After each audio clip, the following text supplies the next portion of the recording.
What's up guys? This is Ron from Ronan. So today is Sunday, it's late afternoon. Normally kapag ginagawa natin is marami tayong packages from our sponsors and then we are unboxing it on Sunday para for the whole week meron tayong daily videos of unboxing since iba-iba yung video na pinopost natin every day, right?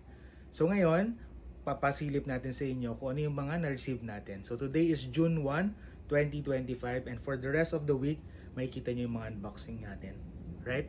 So far we received this as of June 1, 2025.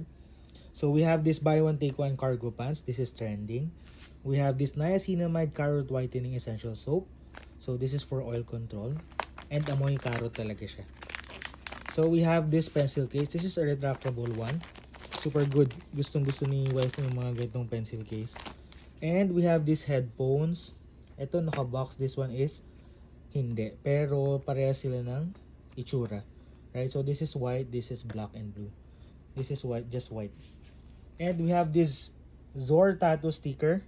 Oh, sorry, Zor's tattoo stick talaga. So this is just a temporary tattoo. We will have this sa unboxing din. And of course, magta-try tayo nito. So we have this Jaguar. Thank you so much.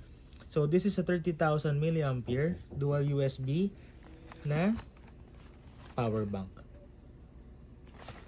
Sobrang sulit. 30,000 agad. So we have also this fruit double gummy. And this is really good, right? So meron siyang mango talaga na itsura and yung parang orange na napil na.